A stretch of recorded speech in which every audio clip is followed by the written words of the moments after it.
Okay, hello everyone. Welcome back to the Tomb Raider 3 walkthrough. This is level 1 of London, called Thames Wharf.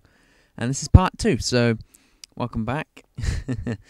So, to start off with, we're going to want to flick this switch. And actually, before I start, I just need to say a quick word. Is that when I was recording this, I realised about 3 minutes in that my my audio recording software had in fact not recorded anything. Wasn't recording anything. There was nothing on the time taken. So basically, there's no live commentary over this particular part. But don't fear, I'm going to do exactly what I did for Madubu Gorge, and just do some post commentary because I really don't want to post any straight gameplay. I mean, this is sort of live. I still have to think on my feet as to what I'm going to do next. So, anyway, yeah, I'm still going to be talking you through it, just in case you need something explaining or whatever. Actually, that's not it. I just like hearing the sound of my own voice. Actually, I'm joking, but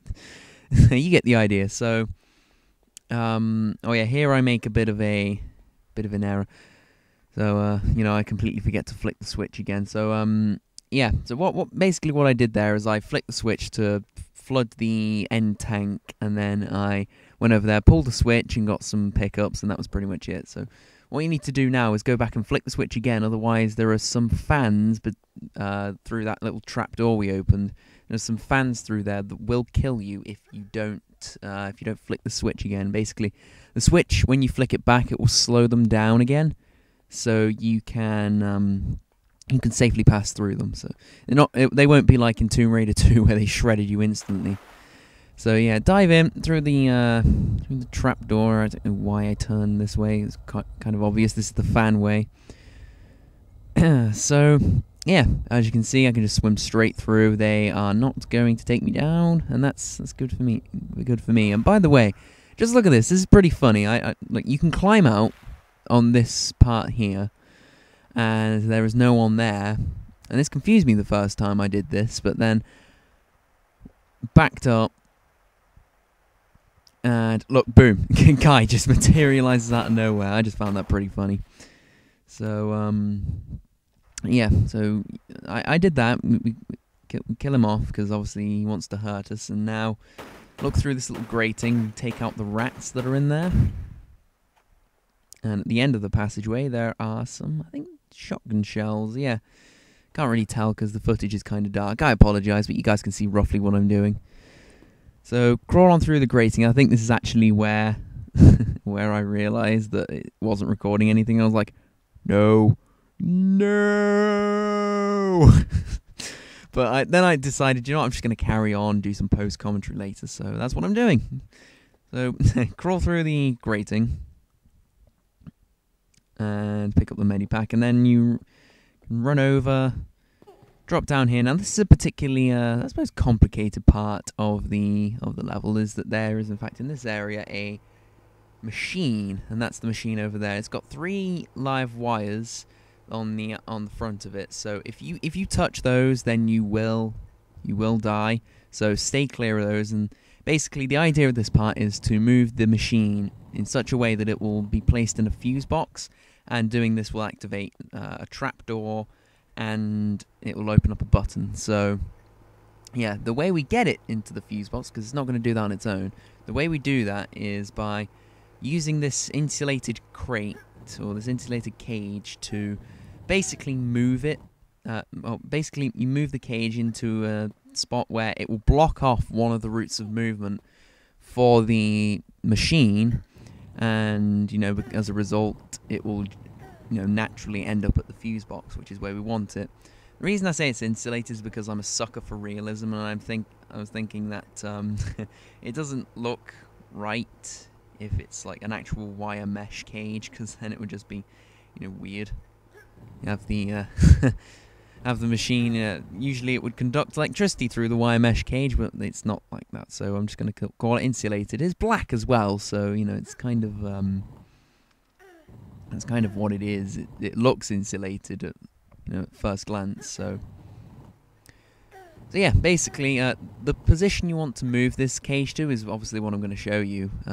It's actually about I think 1 or 2 pushes forward from where it is right now. So yeah, that's pretty good. By the way, I do remember here that there is a light switch in here, so I turn it on so you guys can actually see what I'm doing. Because for whatever reason, the PlayStation doesn't have an option for increasing the brightness, so that's why I'm doing that. And I honestly can't be bothered to do the editing. I mean, I'm lazy like that. I get the footage, I get the commentary most of the time, it would seem, and you know, I just use that pretty much. I mean, I'll do editing for speed ups and all that sort of stuff. So yeah, we wait for the machine now.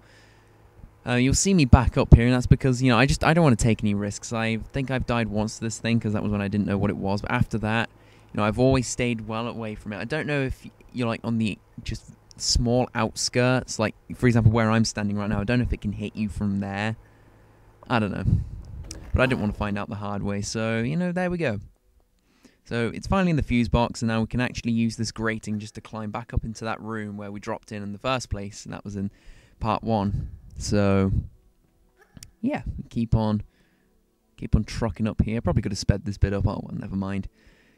Never mind.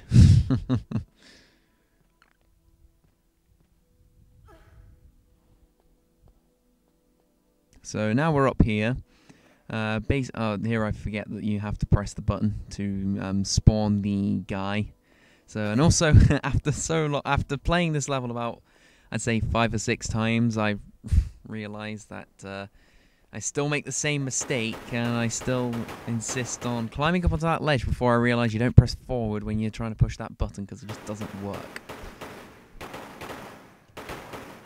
So yeah, take this guy down because, you know, we've got to do that, and we sprint on over to the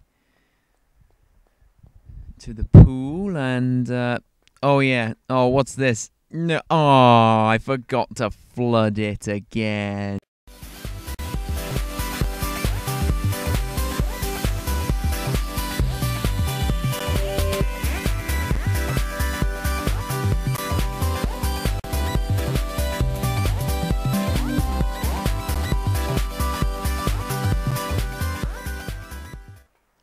Okay, so now we're back.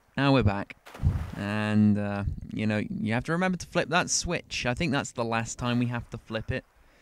But, yeah, you got to remember to flip that there switch. And now that the pool's flooded, we can climb out onto this ledge and find a new pool that is flooded. And you're probably thinking, why didn't we go here in the first place? That's because that button that we pressed just then was the button that floods this pool. So, what do I... Oh, I get the buckshot out. Yeah, filling full of many holes using the shotgun. Ah, good old shotgun. Actually, I don't like the shotgun in this game. I don't know why I'm using it. I suppose I'm just using it so I can add a bit of gun variety. Because in all honesty, I think it's fallen from grace from the other 2 Tomb Raiders. I think it was much better in 1 and 2. It was definitely very good in number 1. Number 2, it was kind of diminished. But in this game, it's just completely outclassed by the Desert Eagle. So why would you use it, honestly? Anyway, now that we've done that, we can't go back via the pool because there is no pool anymore. So we have to climb across this. So yeah, it takes a bit of a while, but we'll speed it up.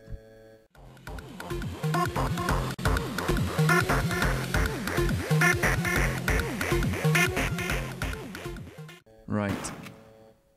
So now that we've done that, yeah, so now we've done that, we need to go and get these goodies. So pick up the medipack in this alcove, and I think the rat actually catches up with me here. It's like, damn it, I thought I killed it. It's quite funny, actually. That was the very thing that personifies what the meaning of mankind is putting holes in rats with a shotgun. Oh, I don't know why I felt the need to do that. I guess I'm trying to get some use out of it before I completely abandon it, because next level we're getting the Uzis. Oh, that was spoilers. Oh. So pick up that large medipack there, drop back into this pool, and I think our time with this area, or this general area, you know, with the pools and the tanks and the fans and the electric motor. Oh, damn, that guy scares me every time, even when I'm doing post-commentary, I forget he's there. So there we go. Use a small medipack because I want my health back. But yeah, all this place with electricity and fans and pools and tanks is coming to a close. So, well, that's not the level though, believe me. Ooh, we've only got 3 out of 5 secrets so far. Do I? No, don't press that one again. That would be dumb. Pool's already flooded. Don't need it. And look at that. I climb up onto this one as well. So press the button. I don't think a guard spawns here. No, I think they're fresh out of guards. I'm trying to think now. Yeah, all of those. They look like policemen. Those other guards. the ones that have the hats on. You know, I wouldn't call them top hats because they're not really top hats. I don't know what they're called. Berets? No, they're not called berets. I have no idea. Whatever. But yeah, they're out of those. Unfortunately, there are a few more like guards with machine guns to fight. So you know we got to watch out for those. So anyway, dive into this pool now. Now we've opened up this trapdoor here. Oh wait, no, I don't know if this was already open. I have no idea. The button did something, and that was good, so pick up the harpoon darts here, and just going to swim all the way up to the top. So, yeah, it's been quite a short level in retrospect. I mean, there's been a lot of back and forth action. That's where most of the time has come from. It's just back and forth action. Because, I mean, the next level, bloody complicated, I kid you not. Definitely... quite complex level, the next one, Old Witch I think it's called. So yeah, so surface in this area, ignore all the little under bits and that. I don't think there's anything there. If there was, then yeah, whatever, I've got plenty of stuff. So take down this guard. I think, yeah, he just about marked some shot on me, asshole. So pick up the medipack he drops, grab the save crystal, and now we can climb all the way up to the top of this grating. Don't drop because there's barbed wire below you. I mean, barbed wire, I have to admit, is very difficult to see from a bird's eye perspective. In fact, it's almost impossible to see. So yeah, let's walk on through this barbed wire, and then you grab onto this ledge. Now, if you don't make it, I do believe you can climb up the crane. Don't quote me on that because I've never tried it, but I've heard rumors that you can. I'm not sure if you can or not. Anyway, so climb up onto this barbed wire here. Walk through. Obviously, that would be dumb if you didn't. Then you can basically jump up this roof. Now, do the jumps as I'm showing you them, as in do them exactly as I'm showing them, because as far as I know, if you mess up one of them, you'll slide backwards onto the barbed wire. I don't know, I have a suspicion that that's what's going to happen. And here we go, final 2 bad guys of the level, and we're only got 3 or 5 secrets. Where are they, Robert? We're getting there, So, basically, I got pretty bored at this point, and I just thought, well, do you know what? I don't want to tackle these guards the proper way, so I'm going to do it, I'm going to do it the quick way because I'm lazy. And I'm just going to blow them to smithereens with a rocket launcher. I've still got 3 rockets left. I think it was worth it, personally. I don't know if they drop anything, by the way. I'm just rushing through at this point because I looked at the timer and remembered the cinematic at the end and thought, this is going to be weird. Part 2 is going to be longer than part 1. Well, actually, that's not a problem. I've seen that many a time on YouTube before. Not just for not for Tomb Raider, but, other stuff. So, basically, use this block that you get out of the pillar to climb up onto either of the slopes. I mean, if you climb up onto the one that makes you slide, then just jump backwards, you'll end up on the one that doesn't. If you climb on the one that doesn't, then boom, there you go. So, pick up the whatever it is in here. I think it's a medipack of some description. And then, actually, if you run and jump over to here, hold down forward so you'll go over the slope, and there's actually in here a cathedral key. Believe it or not, that is secret 4. I think that's one of the...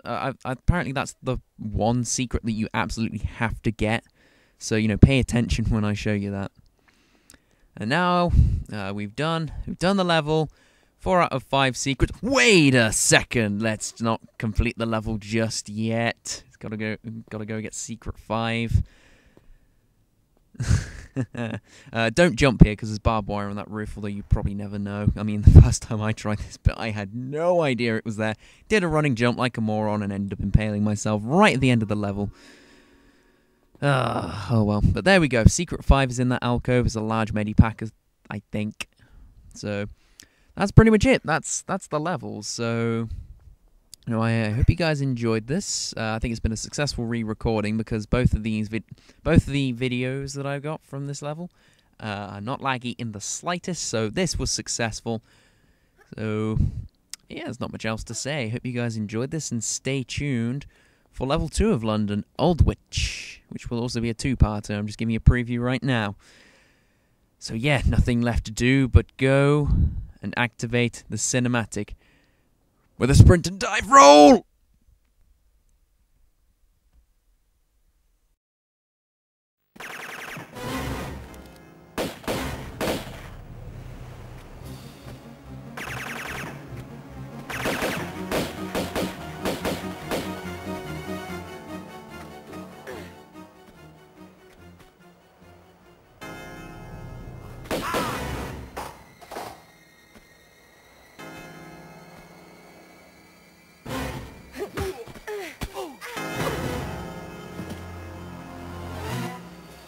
Working for? What? You heard me. I didn't, honest. What did you say? I said, who employs you? Ah! Miss Sophia Lee!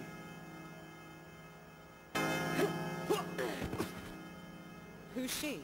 What does she do? I don't know. Really, I don't. I just shoot people for her. A commendable work ethic, I guess. Yeah, I put my hours into it. As my father did and his father did it for. Well, how old is this Miss Lee? I don't know. Late 20s? Early 30s? Right. Yeah. For some people, like yourself, we get a special bonus. I'm flattered. I mean, I could even be retiring from you. Then you might like to mind the bell. Happy retirement.